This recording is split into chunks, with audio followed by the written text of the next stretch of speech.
Risk come from not knowing what you are doing. Basically हमेशा खर्चा वहीं पे आता है कि आप वो काम करें जिसका आपको पता नहीं है। इस सीरीज के अंदर हमारे पास क्लाइंट्स और इन्वेस्टर की तरफ से आने वाले कुछ बेसिक क्वेश्चंस हैं जिसके अंदर वो पूछते हैं दुबई रियल एस्टेट मार्केट के बारे में। और ये सबसे अच्छी चीज है कि जब आप कहीं पे इन्वेस्ट करें तो उसका आपके पास प्रॉपर नॉलेज होना जरूरी है। तो स्टार्ट करते हैं आज का वीडियो। जी, मेरा नाम है औरंगजेब बाबर। पहला क्वेश्चन ये है कि दुबई की ओनरशिप के बारे में बताएं, यानी कि इसको आसान लफ्जों में इस तरह से हम कह सकते हैं कि क्या दुबई के अंदर अपने नाम पे प्रॉपर्टी ली जा सकती है। यह क्वेश्चन इसलिए पूछा जाता है कि 2006 से पहले 2006 से पहले हम प्रॉपर्टी ओन नहीं कर सकते थे, लेकिन उसके बाद अब हम प्रॉपर्टी अपने नाम करवा सकते हैं। इसको फ्री होल्ड कहते हैं। लेकिन अभी भी कुछ एरियाज हैं जो लीज होल्ड हैं, वहां पे आप प्रॉपर्टी अपने नाम पे नहीं ले सकते। इस सवाल का जवाब क्या है? यस, आप अपने नाम पे 100% ओनरशिप की प्रॉपर्टी ले सकते हैं। क्वेश्चन नंबर 2 कि प्रॉपर्टी खरीदने के लिए दुबई आना जरूरी है या यहां की एमिरेट्स आईडी और वीजा होना जरूरी है? तो इसका आंसर है नहीं, बिल्कुल नहीं। आप अपने किसी भी मुल्क के अंदर किसी भी शहर और एरिया के अंदर रह के प्रॉपर्टी खरीद सकते हैं। आपके पास दुबई का वीजा होना या यहां की रेजिडेंस होना जरूरी नहीं है। क्वेश्चन नंबर 3, हमारे ज्यादातर क्लाइंट्स यही पूछते हैं कि जो डेवलपर है वो अगर भाग जाए, क्योंकि हमारे पाकिस्तान और इंडिया के अंदर अक्सर ये होता है कि डेवलपर एक प्रोजेक्ट शुरू करता है और बाद में उसके ऊपर स्टे आ जाता है या कोई प्रॉब्लम बन जाती है और वो शुरू नहीं हो पाता या वो भाग जाता है। दुबई के अंदर भी यही क्वेश्चन होता है कि अगर हम इन्वेस्टर के साथ इन्वेस्ट करें तो हमारा पैसा सेफ है।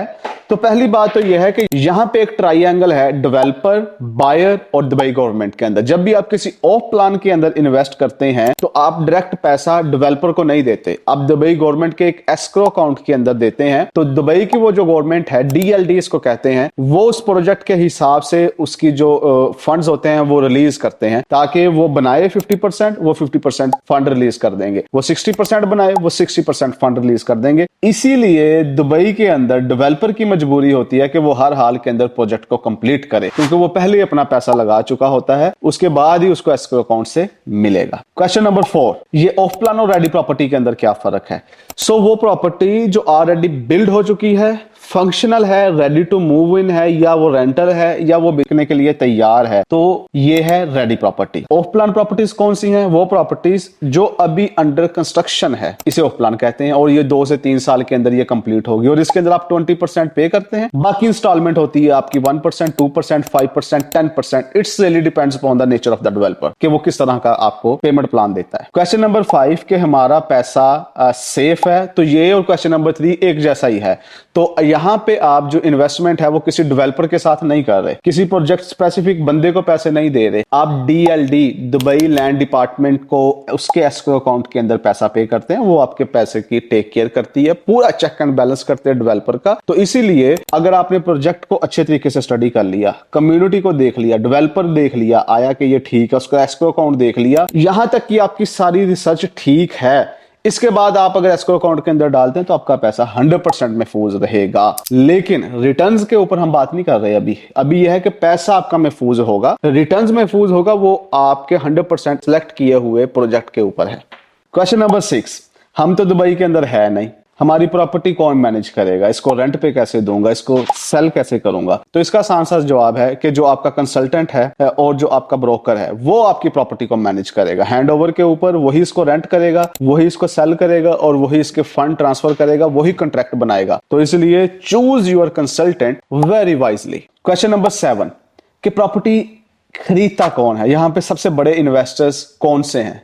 तो इसके अंदर तो हमें फख्र करना चाहिए कि एशिया के इन्वेस्टर ही सबसे ज्यादा हैं। इंडिया, पाकिस्तान, ये सबसे बड़े इन्वेस्टर्स और बायर हैं दुबई की मार्केट के अंदर। क्वेश्चन नंबर 8 कि ये जो सारी मार्केट है, ये सारे प्रोसेस है, इसको मैनेज कौन करता है? तो दुबई का एक अलग से सेपरेट डिपार्टमेंट है जिसको दुबई लैंड डिपार्टमेंट कहते हैं, वो इस सारे प्रोसेस को हैंडल करता है। और इसका एक सब डिपार्टमेंट है RERA, Dubai real estate regulatory authority. वो ब्रोकर्स को और कंसल्टेंट को लाइसेंस भी देती है, जैसा कि मेरा लाइसेंस आपके सामने शो हो जाएगा। तो इससे पता चल जाता है कि ये जो आपका ब्रोकर है या कंसल्टेंट है ये दुबई से लाइसेंस्ड है भी के नहीं। और उसके बाद तमाम एस्क्रो अकाउंट्स, तमाम जो डेवलपमेंट है, प्राइसिंग है, रूल्स एंड रेगुलेशंस है, वो यही डिपार्टमेंट देखता है। अगला क्वेश्चन, क्या हमें प्रॉपर्टी कंसल्टेंट की जरूरत है? तो इसका जवाब है 100%। आप मेरी सारी वीडियोस देखेंगे, उसके अंदर मैं रियल एस्टेट कंसल्टेंट और प्रॉपर्टी कंसल्टेंट और फाइनेंशियल एडवाइजर के वर्ड्स यूज करता हूं, एजेंट यूज नहीं करता। तो इसीलिए आपने कंसल्टेंट देखना है जो आपको कंसल्ट करे, जो आपकी इन्वेस्टमेंट को